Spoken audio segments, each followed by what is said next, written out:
Well, welcome to a particularly miserable wet day in, well, not in the man cave, at the man cave at Moorland Bikers Man Cave.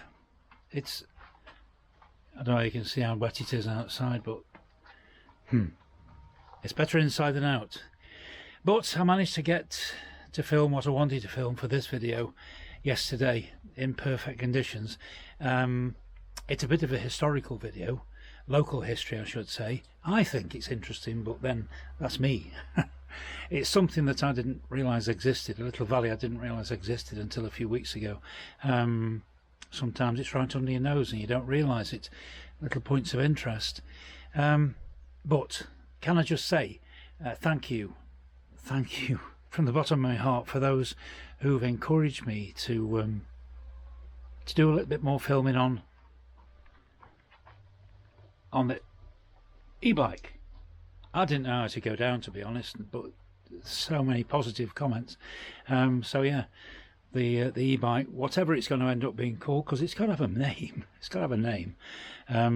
Will feature in the future. So yeah. So anyway, have a look at this one. See what you think, and as usual, let me know. Send me a comment and give me a thumbs up, and yeah, subscribe if you would. That'd be great. All right. See what you think. Cheers. Well, welcome aboard, everybody. We're aboard Blizzard instead of the e-bike. I haven't thought of a name for the e-bike yet, but I'll come up with one. Something Electra, something like that. I don't know. Anyway, I thought we'd start off with a bit of green laning, just the other side of Biggin, up towards an ancient burial ground at a place called Minninglow. We don't go over to Minninglow, we cut off to the left. But I've got a bit of a ponder,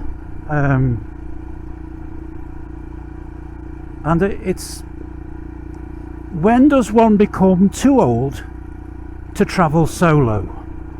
This is all started. I was watching a channel that I watch quite a lot. A guy in America, Steve Williams. His channel is Scooter in the Sticks, and he was talking. He's 69, and he's wondering whether it's such a good idea to be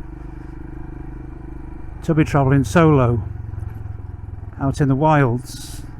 It's a little bit different for him because he has suffered a heart attack, but he loves what he does, and he doesn't know whether he's doing the right thing. Well, my worst problem has been my back, which does appear to have been, if I could touch some wood I would do, to have been sorted. But I enjoy my own company. I'm a bit of a loner, I suppose, really, but that's my choice. Bit selfish, I suppose, in ways, because if I travel alone I don't have to consider anybody else's needs, so I can change my mind whenever I like, which I often do. But I'm 71 now, and I have to ask myself the same question. When do you reach an age whereby it's not wise to travel alone? Well, I enjoy what I do on this bike, any bike for that matter, and I'm not about to let anybody else's standards stop me doing what I want to do. I've always been a bit of a risk taker. I've been a mountaineer all my adult life, rock climber for many of those years, so I'm not averse to taking a few risks now and again. Now, if I was to go straight on, that would take us up to Minninglow, which is the sort of shallow hill up to our right now, but we're going to go this way. So yeah, when does it become wise to stop travelling solo? Well, I'm going to carry on, is the upshot of it all. Until something happens to make me realise otherwise, I'm going to keep what I do, doing what I do. So nobody's tried to put me off as yet, family wise, so it is what it is, I suppose.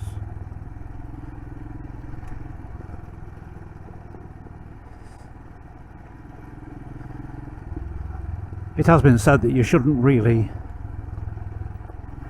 travel on the green lanes, you know, the unmade roads on your own, just in case something happens. But like I say, I enjoy my own company. When I was coach driving, I was the same. Okay, I'd have 30 or 40 people on the coach behind me, and it was always nice to talk to them. But at the end of the day, I enjoyed working at hotels where I wasn't part of a group of drivers, shall we say. I really preferred to work at hotels on my own, so I could cut the tour. I could arrange the tour to suit myself and my passengers. Still stay within the parameter of the tour itself, but just occasionally put a little bit extra in. The company knew that and never tried to stop me. But anyway, a loner. Prefer to think of myself as maybe a lone wolf. You know, I don't know. Just going to cross the High Peak Trail.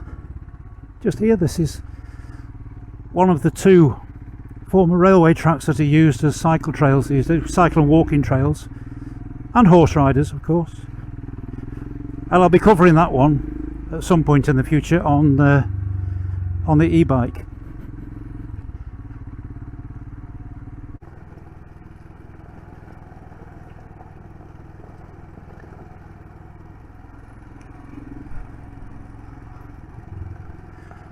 Well, we're joining the tarmac down here,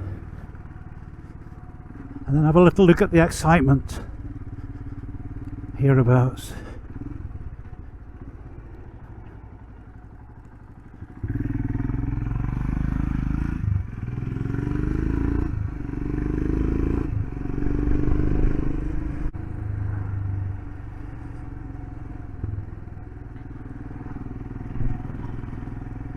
In the words of Jack Nicholson's character, the Joker in Batman, come on, so festival. And that's what this lot's about on the right here. This is the Why Not Festival. Yesterday, today and tomorrow. And amongst that lot is my daughter, my son-in-law, 2 grandchildren and one of their partners. Yes, the Why Not Festival. Doesn't cause as much chaos as you would expect it to do, to be honest.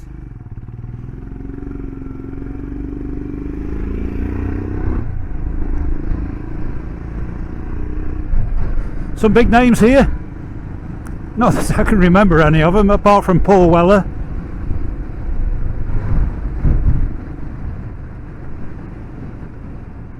But the why not is a big concern these days.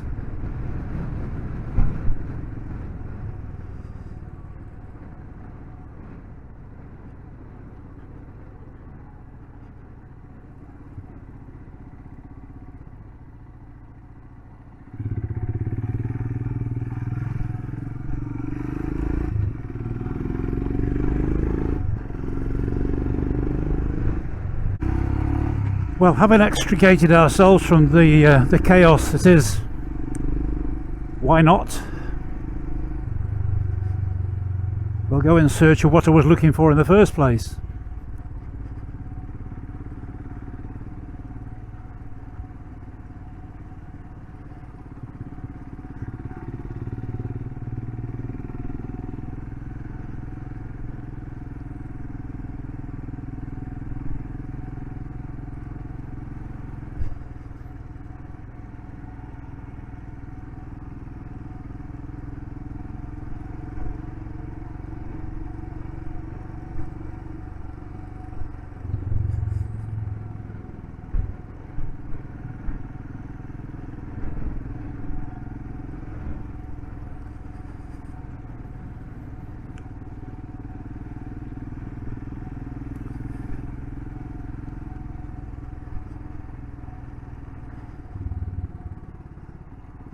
It is a massive operation, as you can see, is Why Not.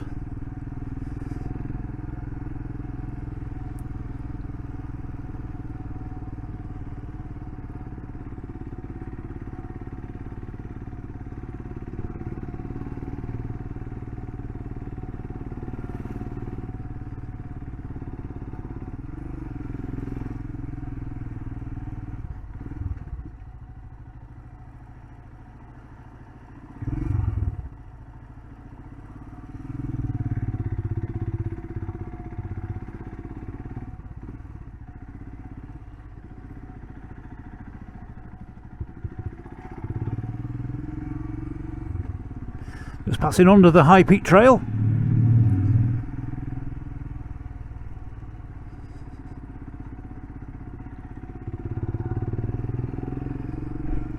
And still it goes on. More than a village of tents, it's more like a city of tents.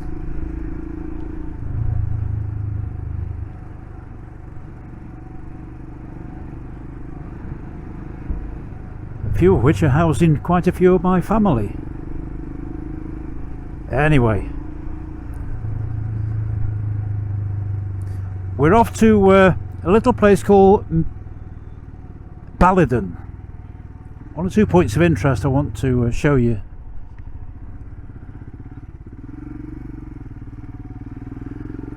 Down at Ballyden.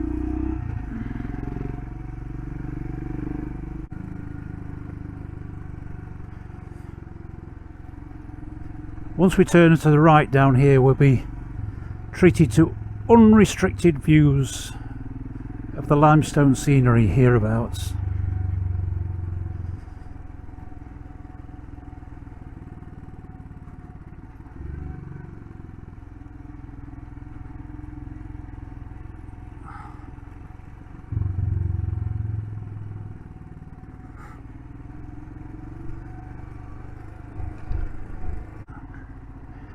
This isn't a green lane, by the way. This is supposedly a metalled road. it's rougher than some of the green lanes we ride on.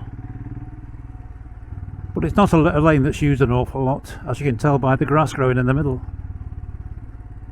But it is my sort of lane. Now there's a farmyard down here we pass through, and I'm hoping that I'll be able to show you something a bit special. Unless they've had it for tea, which I very much doubt.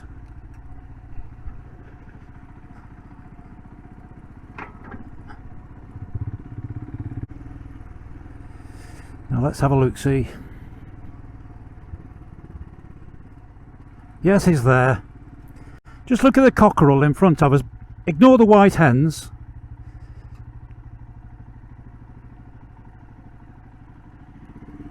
Absolutely and completely black. There's a hen there as well. These are a particular breed that originated in Indonesia. They've been around since the 12th century. Amaya Samani is the proper name for them, but they're known as the Java chicken. Absolutely amazing, so different. They were used for cockfighting back in Indonesia because the thighs are very, very strong. Not that anybody would agree with cockfighting, but it's just a fact. But yes, the black chicken, or the Amaya Samani, the Java chicken, and there's the hen. Even, I know this is a bit distasteful, but even when they're plucked ready for the oven, the skin is black.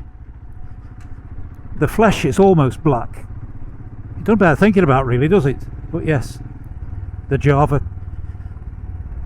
chicken.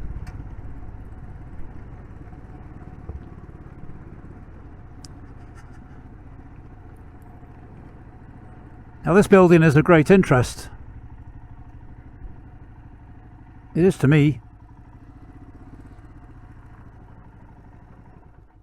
I'll be back in a minute. Now what I've stopped for is partly to point out, I don't know if you can see them on the screen, but they just look like bits of outcropping limestone, which in this neck of the woods is dolomite limestone or magnesium limestone. But these are not just outcrops of rock, these are what remains of a Cistercian farm, a monastic farm that existed back in the 12th century. The monks, they ran sheep farm here until the dissolution of the monasteries, and that's what a lot of this has been found to be. The building is more up to date, but the that we're looking at across there, it's a Victorian building.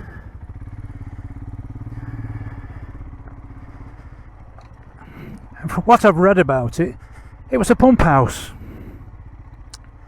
You think about somewhere like this, it's a mining and quarrying area these days. You think about a pump house and you think pumping water. No, this pumped compressed air. It pumped compressed air to the mines, to the quarries, to use pneumatic drills. So that was a pump house with a difference, I suppose you could say, really. So you can see little squares of rock all down here. This is outline of the buildings that the monks had built as part of the farm. It's a lot of history down here that until recently I really wasn't aware of. But it's a beautiful little valley in its own right, as you can see. This was a lane that I didn't realise existed until just a few weeks ago. Found it by accident, really. But yeah, since then I've been through a few times, just taking it all in. Just find it immensely interesting.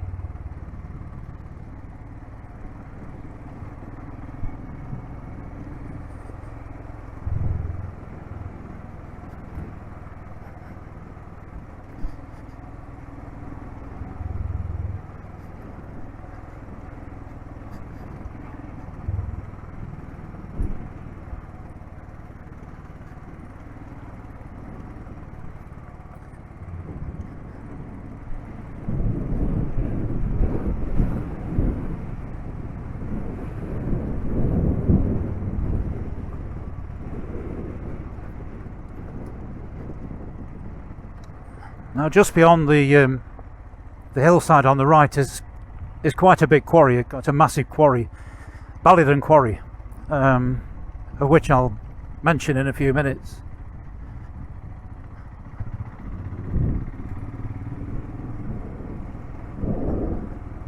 I don't know how many people remember the black and white film, The Hell Drivers. It was about a team of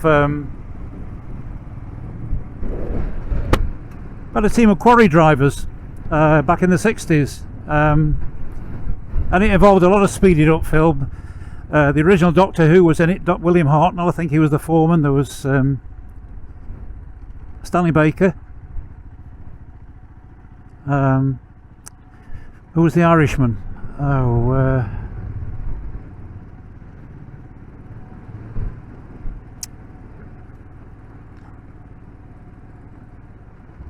Played the prisoner. Anyway, besides, but locally, everybody said that. I mean, the drivers that used to operate out of this quarry, the Ballyden drivers, it's their own company, Derbyshire Limestone, and they operated on peacetime. They got paid according to how many loads they shifted. I used to know two of the drivers. I still do know one of them, and he doesn't deny it. I mean, Ballyden might have been used as a model for the film, but yeah, it was very much the sort of thing that so went on. This is all part of the extended here at quarry company operations these days. Great little church. A lot of people thought this quarry had closed down, but plainly it hasn't. In the middle of the field, it just fascinated me. I've got to have a look at this place. Now there's something else just along here on the left hand side that fascinates me.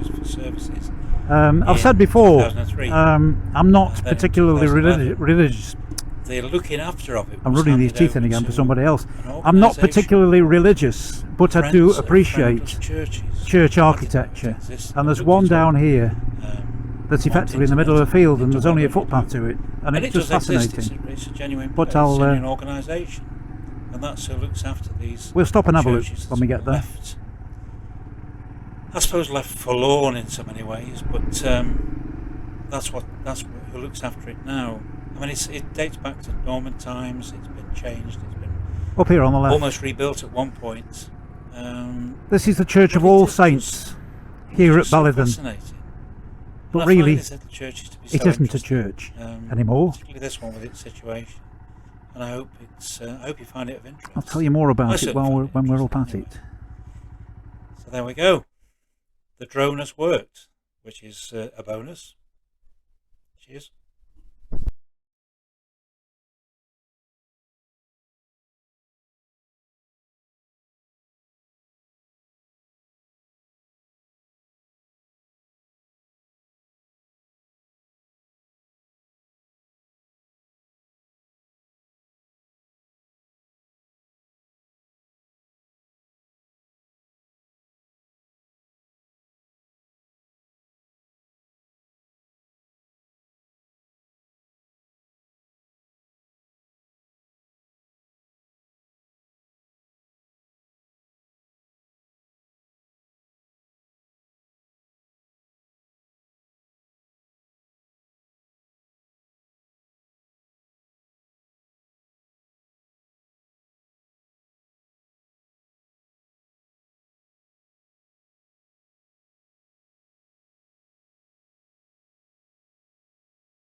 Well, that's All Saints Church here at Ballyden, and I hope the drone footage works, because it should be quite interesting, I suppose, but we'll have to wait and see.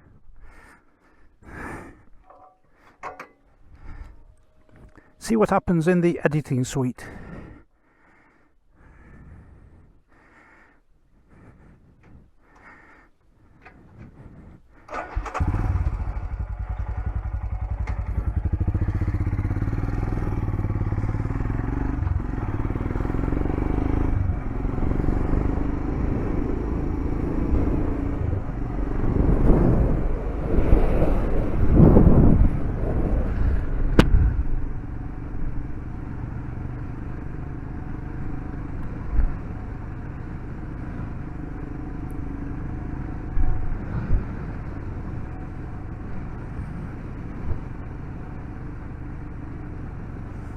And that completes our little journey through the valley that contains Ballyden Quarry and other points of far more interest. A road that I didn't know existed until a few months ago. It just goes to show you just don't know what's under your nose sometimes. But suffice to say, I do now. So thanks for watching. Hope you enjoyed it. I certainly enjoyed making the video. So if you give me a thumbs up, that'd be great.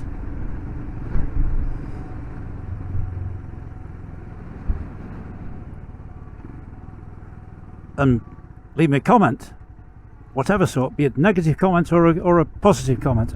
I'm not bothered. I like to answer my comments. And of course, as usual, if you've not already done so, please subscribe. It makes a difference. It really does. Thanks anyway. Cheers. I'll see you in the next one.